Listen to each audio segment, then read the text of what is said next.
سلام سامعین، پیش خدمت ہے آپ کے channel Aliya reads and review پہ عمران سیریز کا اپلوڈ ہونے والا یہ تیسرا ناول لڑکیوں کا جزیرہ پارٹ 10۔ فون کا ریسیور بڑی دیر سے جولیانا کے ہاتھ میں تھا اور وہ X2 سے بات کر رہی تھی۔ اس نے اپنی ساری ڈیٹیلز X2 کو بتائی تھی تو X2 نے کہا کہ تم پرواہ نہ کرو، سب کچھ میری نظر میں ہے۔ میں اس وقت بھی تم سے دور نہیں تھا جب تم شارٹی کو تحریر لکھ کے دے رہی تھی۔ ہاں، اگر تم اسے لکھ کے نہ دیتی اس کے کہے مطابق تو مجھے افسوس ہوتا۔ تم واقعی ذہین ہو جولیا، مگر اس کا انجام ارے تم مطمئن رہو، ان میں سے کوئی بھی تم سے 100 روپے وصول کرنے نہیں آئے گا۔ اب سارا کام خط و کتابت کے ذریعے ہوگا۔ تم چونکہ غیر ملکی ہو اس لیے اونچے طبقے میں بہت جلد مقبولیت حاصل کر سکتی ہو، لہٰذا ان کا یہ خیال ہے کہ تم سے کم 1000 روپے کا تقاضا کیا جائے۔ لعنت ہے، میں ایک آدھ کو شوٹ کر دوں گی۔ جولیا جھنجلا گئی۔ اس طرح تم سارا کھیل بگاڑ دو گی، اور میں کہتا ہوں کہ تمہارا ایک بال بھی بیکا نہیں ہوگا۔ اب تمہارے لیے ایک بہت ہی اہم کام ہے، تمہارے علاوہ اس کام کو کوئی انجام نہیں دے سکتا جولیا۔ سردار منزل کے فلیٹ نمبر 7 میں ایک لڑکا عادل پرویز رہتا ہے، اس سے دوستی کرو۔ وہ اس مقتولہ جس کے قتل کے بعد میں لڑکیوں کے جزیرے پہ گیا تھا، مقتولہ کا دوست تھا جس کی لاش کچھ دن پہلے ملی تھی، اور تم نہایت آسانی سے اس لڑکی رابعہ کی سہیلی بن سکتی ہو، بلکہ تم اس سے یہ بھی کہہ سکتی ہو کہ تم رابعہ کی رازدار تھیں۔ اگر وہ یہ کہے کہ رابعہ نے تو تمہارا تذکرہ اس سے کبھی نہیں کیا تھا، تم اس کے جواب میں کہہ دینا کہ نہ کیا ہوگا، اور باقی میں تمہاری ذہانت پہ چھوڑتا ہوں۔ آپ میرے کام سے مطمئن ہیں جناب؟ بہت مطمئن ہوں فٹز واٹر، تم بہت ذہین ہو، بقیہ آدمیوں سے کہیں زیادہ۔ میں آپ کو دیکھنا چاہتی ہوں، جولیا کسی ننھی بچی کی طرح منمنا کر بولی تھی۔ کیا کرو گی؟ کیا فائدہ ہے؟ تم نے مجھے سینکڑوں بار دیکھا ہے لیکن نظر انداز کر گئی۔ میں اس قابل نہیں ہوں کہ تم مجھے X2 سمجھ سکو۔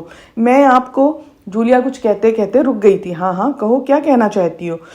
کچھ نہیں جناب، میں خود ہی بھول گئی۔ جولیا بوکھلا گئی۔ اچھا بس اپنا کام شروع کر دو۔ دوسری طرف سے سلسلہ کٹ گیا تھا اور جولیا وہ بڑی دیر تک ریسیور ہاتھ میں تھامے کھڑی رہی تھی۔ دوسری طرف عمران پریشان تھا۔ عمران اور پریشانی یہ دو الگ باتیں تھیں، لیکن ایسا ہو رہا تھا۔ شیلا غائب تھی، ناہید بھی غائب۔ شیلا کے تو خیر پتہ ہی نہیں معلوم تھا، لیکن ناہید تو شاداب نگر کے ماڈل گرلز اسکول کی ایک استانی تھی، اور وہاں یہ معلوم ہوا کہ وہ 1 ماہ کی چھٹی پہ ہے، اور گھر والوں نے بتایا کہ وہ کافی دن سے لاپتہ ہیں۔ عمران نے ناہید کے لیے بہت تگودو کی، لیکن اس کا سراغ اب تک نہیں مل چکا تھا۔ پیچیدہ مسئلہ ابھی تک یہ باقی تھا کہ مقتولہ رابعہ کی لاش، جس کی ماں نے اسے رابعہ کی لاش تسلیم کرنے سے انکار کر دیا تھا، لیکن اس کے جسم پر رابعہ کے ہی کپڑے تھے، حتیٰ کہ پیر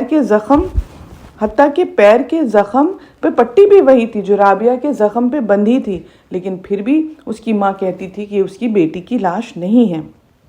آج تو عمران زیبا اور لیٹر باکس کے چکر میں تھا، کیونکہ آج معمول کے مطابق وہ اس پیکٹ کو لیٹر باکس میں ڈالنے والی تھی۔ عمران کو یقین تھا کہ زیبا نے اس کی اور اپنی گفتگو کے متعلق اپنے گروہ والوں کو نہیں بتایا ہوگا۔ وہ کافی چالاک تھی۔ اس نے یہ بھی سوچا کہ اگر گروہ والوں کو آگاہ کر دینے کے بعد وہ محفوظ نہ رہ سکے گی، وہ کسی ایسے آدمی کو کب چھوڑنے والے تھے جو پولیس کی نظر میں آ گیا ہو۔